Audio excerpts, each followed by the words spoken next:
বলি কি গো, বলি উঠবে তো নাকি?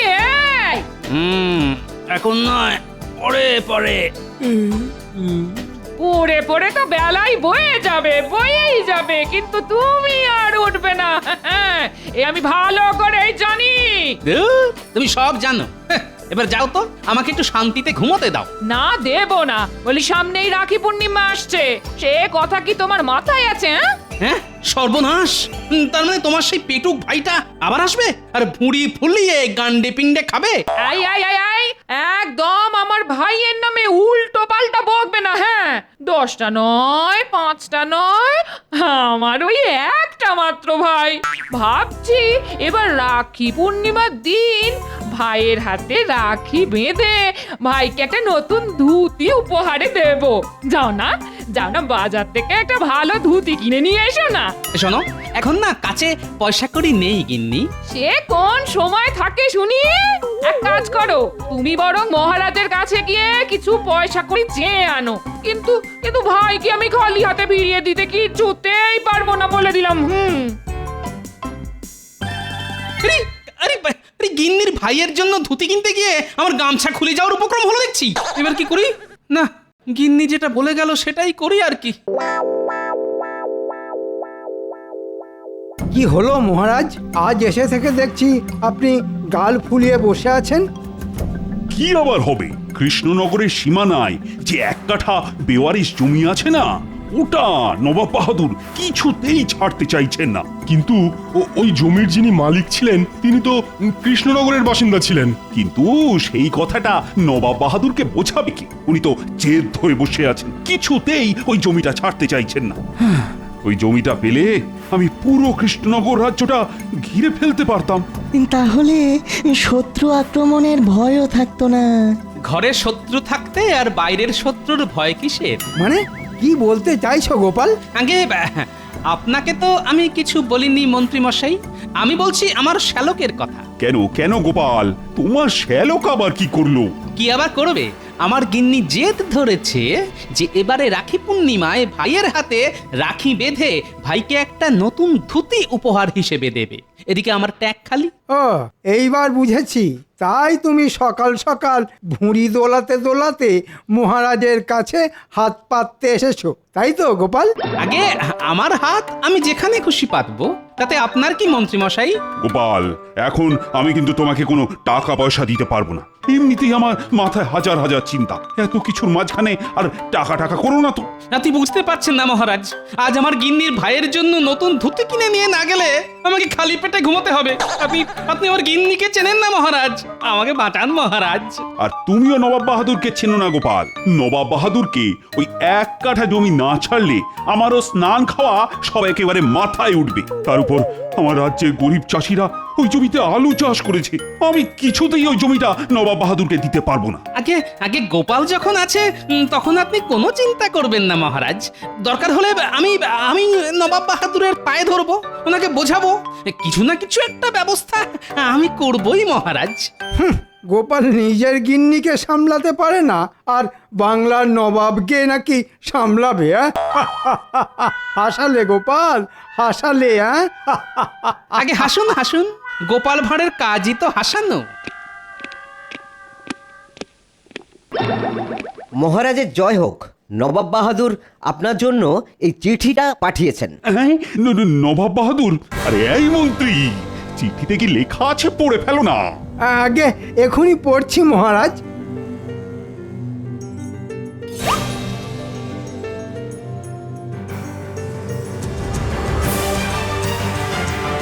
সর্বনাশ, নবাব বাহাদুর লিখেছেন আগামী পূর্ণিমার মধ্যে কৃষ্ণনগরের সীমানায় যে এক কাঠা জমি আছে ওটা ওনার নামে লিখে না দিলে উনি আপনাকে বিরিয়ানির হাঁড়ির মধ্যে ঢুকিয়ে সেদ্ধ করে দেবেন। সর্বনাশ, যেটার ভয় পাচ্ছিলাম সেটাই হলো দেখছি। এই এবার কি হবে গো?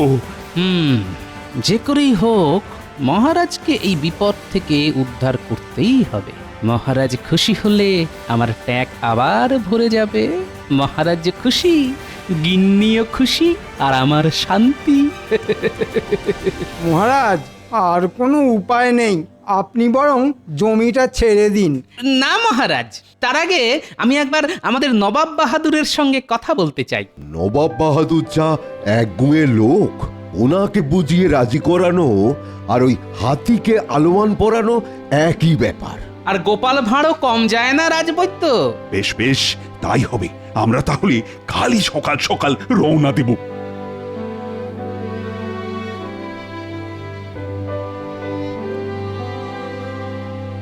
কই গো, একটু জল দাও।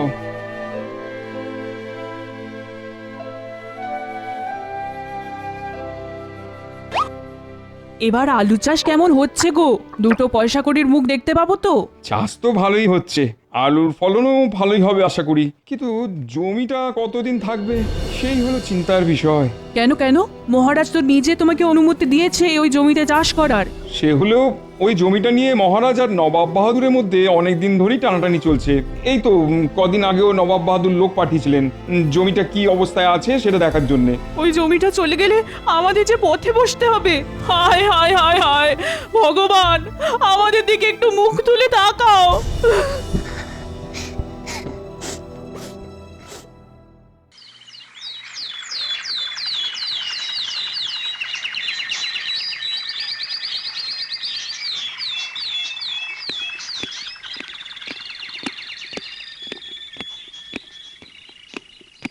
এই দেখুন জাহাপানা, মহারাজ কৃষ্ণচন্দ্র একেবারে দলবল নিয়ে চলে এসেছেন।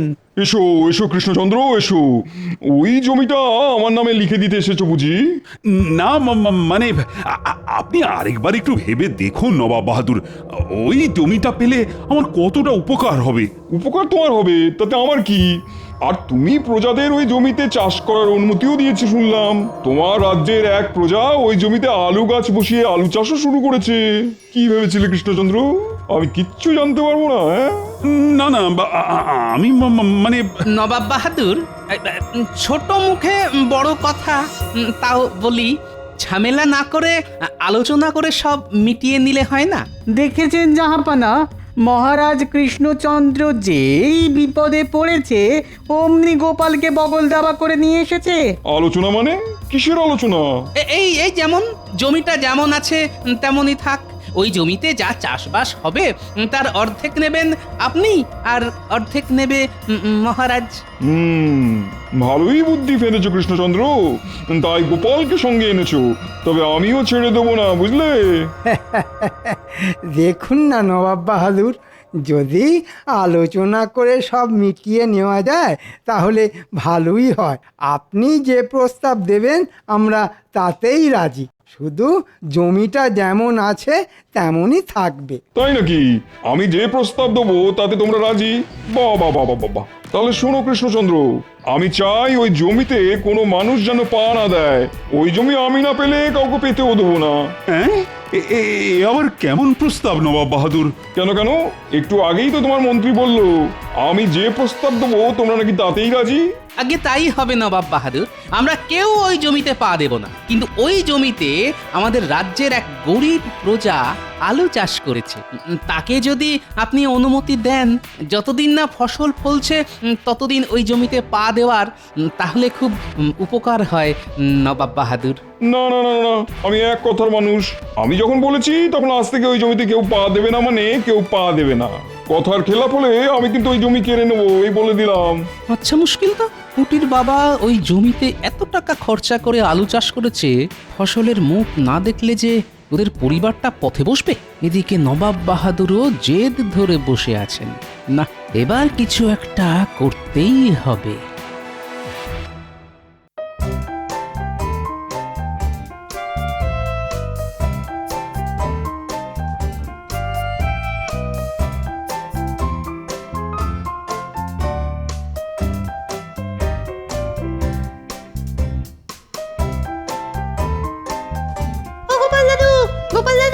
এই তোদের গোপাল দাদু বাড়িতে নেই। কোথায় গেছে গোপাল দাদু? তোদের গোপাল দাদু মহারাজের সঙ্গে মুর্শিদাবাদে গেছে। আর তোরা চারজন কেন? মুটিকে দেখছি না তো। ওই জন্যই তো আমরা গোপাল দাদুর কাছে এসেছি দিদা। পুটি বলেছে এবার নাকি ও আমাদের রাখি পরাবে না। সে কি, পুঁটির আবার কি হলো? হ্যাঁ, কারবার কি হয়েছে? পুঁটির গো পুঁটির, পুঁটি বলছে এবার নাকি ও রাখি পড়াবে না। এই ন্যাপলা গুলটে ন্যাপা পুচকে, তোরা কিছু বলিসনি তো পুটিকে? না গোপাল দাদু, আমরা কিচ্ছু বলিনি। চল তো একবার কি দেখে আসি পুটির আবার কি হলো।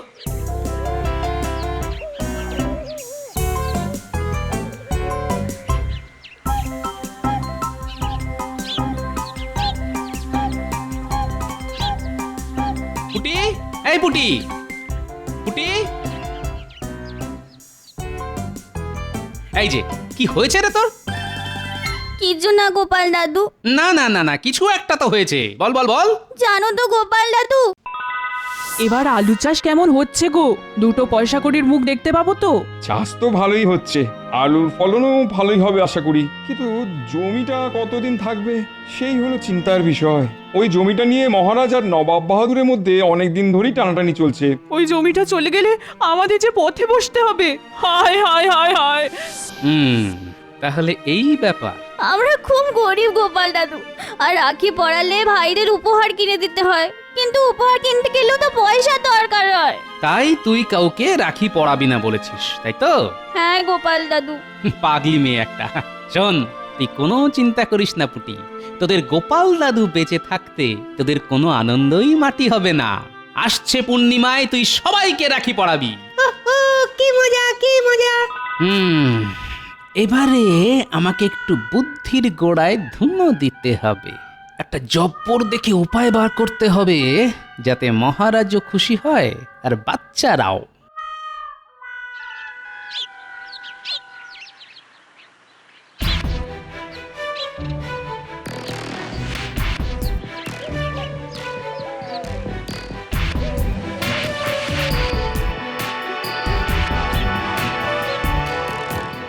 এই ওঠো ওঠো, এই জমি থেকে ওঠো। কেন উঠবো কেন? আপনারা কারা? আমরা নবাব বাহাদুরের প্রহরী। নবাব বাহাদুরের হুকুম, আজ থেকে যেন কেউ ওই জমিতে পা না দেয়। হ্যাঁ, তাই জমি পাহারা দেওয়ার জন্য উনি আমাদের পাঠিয়েছেন। এবার তাড়াতাড়ি জমি থেকে পা তুলে নাও, না হলে সারা জীবন কারাগারে কাটাতে হবে, এই বলে দিলাম। না না না, আমার ঘর সংসার বউ বাচ্চা আছে, আমি কারাগারে থাকলে ওদের দেখবে কে? আমি চলে যাচ্ছি, আমি চলে যাচ্ছি, এক্ষুনি চলে যাচ্ছি।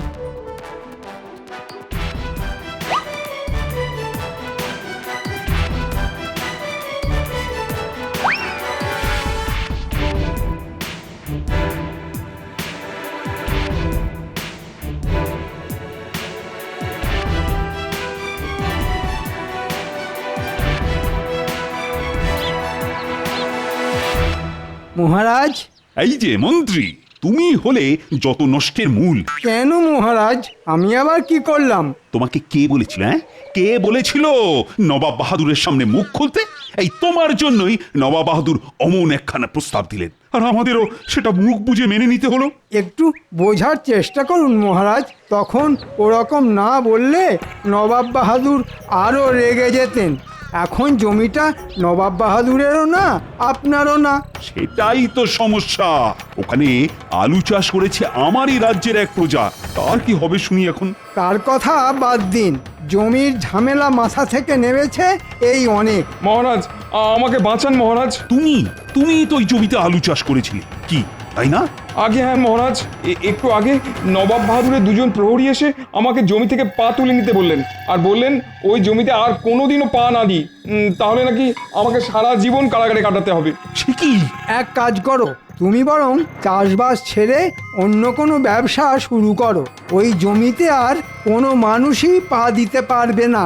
অনেক কষ্ট করে ওই জমিতে আলু চাষ করেছি মহারাজ, ফসল তুলতে না পারলে যে আমার অনেক ক্ষতি হয়ে যাবে। আমাকে আমাকে সাহায্য করুন মহারাজ, আমার বউ ছেলে মেয়ে না খেতে পেয়ে মরে যাবে। গোপাল ভাঁড় বেঁচে থাকতে সেটা হবে না পুটির বাবা। গোপাল? ওহ, তুমি আবার কি করবে? দেখুন না শুধু কি করি। পুটির বাবা, বলো গোপাল দাদা। আসছে রাখি পূর্ণিমার মধ্যে তোমার গাছের আলু ফলবে তো? সে রোজ যদি গাছে জল দেওয়া যায় তাহলে ফলবে বই কি। বেশ, তুমি রোজ তোমার চাষ করা আলু গাছে জল দেবে, কিন্তু পাশের জমিতে দাঁড়িয়ে ছুঁড়ে ছুঁড়ে ভুলেও ওই জমিতে পা দেবে না। তারপর বাকি কাজটা গোপাল করবে। এই গোপাল, এই কি চলছে বলো তো তোমার মাথায়? বুদ্ধি মহারাজ, বুদ্ধি। আমি ঠিক ওই জমির আলু বার করে আনবো, তাও জমিতে পা না দিয়ে। সত্যি? আগে সত্যি সত্যি সত্যি 3 সত্যি। ফসলের মুখ তুমি দেখবেই পুঁটির বাবা। গোপাল ভাঁড় কথা দিল। বেশ বেশ গোপাল, আমার না তোমার উপর পূর্ণ বিশ্বাস আছে। আর মহারাজ, আমার দিকটাও একটু দেখুন এবার। সবই তো জানেন আপনি মহারাজ।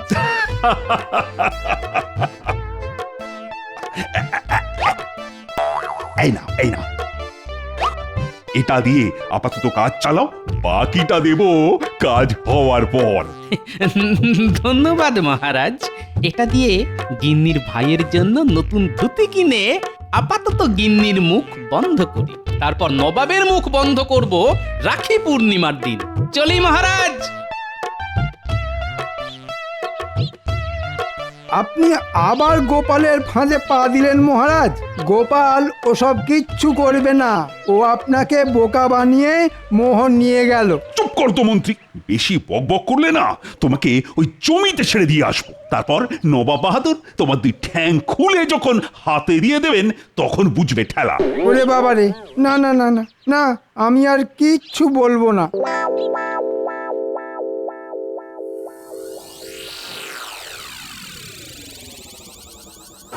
আমরা কোথায় যাচ্ছি গো গোপাল দাদু? রাস্তা বানাতে। কোথায় যাওয়ার রাস্তা গোপাল দাদু? দাঁড়া দাঁড়া, সব যদি এখনই বলে দিই তাহলে কাল সকালে চমকটা দেব কি করে? তাই মুখ বন্ধ। চল তাড়াতাড়ি।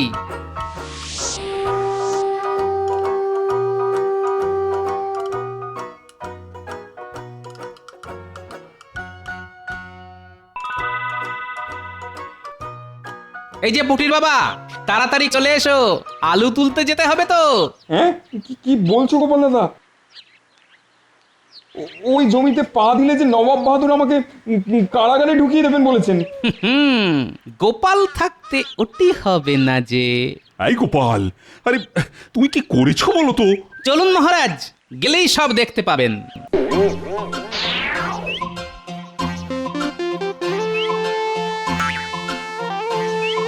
ওই দেখুন মহারাজ, নবাবের 2 জন প্রহরী দাঁড়িয়ে জমি পাহারা দিচ্ছে।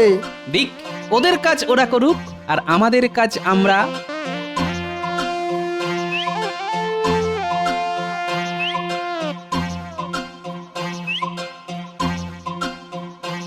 এটা কি গোপাল দাদা? এটা হলো সুড়ঙ্গের মুখ। এই রাস্তা ধরে গেলে সুড়ঙ্গ তোমাকে নিয়ে যাবে ওই জমির নিচে, যে জমিতে তুমি আলু চাষ করেছো। আর আমরা সবাই জানি আলু হয় মাটির নিচে, তার ফলে তোমাকে আর ওই জমিতে পা দিয়ে ফসল বার করতে হবে না পুটির বাবা। তুমি এই সুড়ঙ্গ ধরে গেলেই ফসল পাবে। তাই নাকি? তবে আমি এক্ষুনি যাচ্ছি গোপাল দাদা। বাহ গোপাল, বাহ, দারুণ বুদ্ধি তো। গোপাল ভাঁড়ের বুদ্ধি দারুণ না হয়ে উপায় আছে মহারাজ। সত্যি তো, ইস, এই বুদ্ধিটা আমার মাথায় এলো না কেন? আগে সারাদিন কি করে চুরি করা যায় সেই চিন্তা মাথায় ঘুরলে ভালো চিন্তা আসবে কি করে মন্ত্রী মশাই?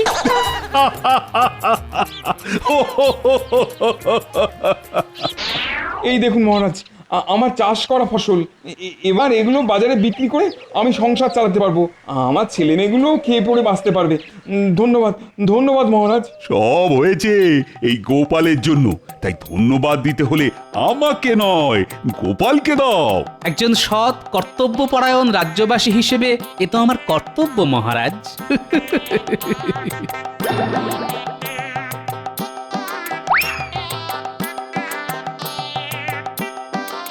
তাহলে এক কাজ করো, আজ তো রাখি পূর্ণিমা, তোমরা সবাই রাজবাড়িতে চলে এসো। আজ এই শুভ দিনে আমরা একসঙ্গে খাওয়া দাওয়া করব। কি খাবো মহারাজ? কেন, লুচি আর ওই জমির আলু। আমি নিজে দাম দিয়ে কিনবো ওই জমির আলু। আমাকে বিক্রি করবে তো? কি যে বলেন মহারাজ, অবশ্যই অবশ্যই করব। কি কৃষ্ণচন্দ্র এত বড় সাহস? এই উজি, ঘোড়া বের করো, আমি এক্ষুনি কৃষ্ণনগরে যাব।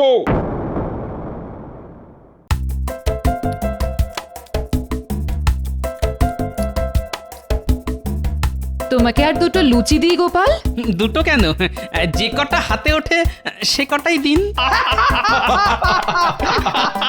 এই কৃষ্ণচন্দ্র, তোমার এত বড় সাহস, তুমি আমার বারণ সত্ত্বেও ওই জমির ফসল বার করলে? হ্যাঁ, আমি তো আপনার কথা অমান্য করিনি নবাব বাহাদুর। আপনি বলেছিলেন ওই জমিতে যাতে কেউ পা না দেয়। পা না দিলে ওই জমির আলু বার করলে কি করে? আগে শুধু আলু বাড়ি করিনি নবাব বাহাদুর, সেই আলু দিয়ে বানানো আলুর দম আর লুচিও খাচ্ছি। দেখেছেন জাহাপানা কত বড় সাহস। আমি জানতে চাই কি করে জমিতে পা না দিয়ে তোমরা এই কাজ করলে? এ তো জলের মতন সোজা নবাব বাহাদুর। নবাব বাহাদুর, এই টেকো গোপালের বুদ্ধিতে সবই সম্ভব। ওই আলু চাষ করা জমির ঠিক পাশে একটা সুড়ঙ্গ খুঁড়লাম, আর সেই সুড়ঙ্গ দিয়ে ঢুকে জমির নিচ থেকে আলু বের করে নিয়ে এলাম। হ্যাঁ হ্যাঁ নয় হ্যাঁ। বাপ রে বাপ, দারুণ বুদ্ধি তো তোমার গোপাল। তাহলে আসলে আমি কপাল করে একটা গোপাল পেয়েছি, কি বলে নবাব বাহাদুর? সে তো বটেই, সে তো বটেই। গোপাল শুধু কৃষ্ণনগরের গর্ব নয়, গোটা বাংলার গর্ব। আমার একটা অনুরোধ আছে আপনাদের কাছে। আপনাদের এই পায়ে পা দিয়ে ঝগড়া বন্ধ করে রাখি পূর্ণিমার এই পবিত্র দিনে আপনারা একে অপরকে কাছে ডেকে নিন না, তাতে বাংলারই ভালো। এই কথাটা তো মন্দ বলনি। কই কই কই, রাখি দাও আমাকে, আমি কৃষ্ণচন্দ্রকে রাখি পরিয়ে দিতে চাই। এই আমি কৃষ্ণচন্দ্রের হাতে রাখি বাঁধলাম। আজ থেকে সমস্ত ঝগড়া বন্ধ। আর উপহার হিসেবে আমি ওই 1 কাঠা জমি কৃষ্ণচন্দ্রকে দিলাম। এবার খুশি তো? খুব খুব খুশি। যাক, সব ভালো তার শেষ ভালো যার। ওদিকে গিন্নিও খুশি, এদিকে মহারাজও। রানীমা, আরে আমাকে আর কটা লুচি দিন।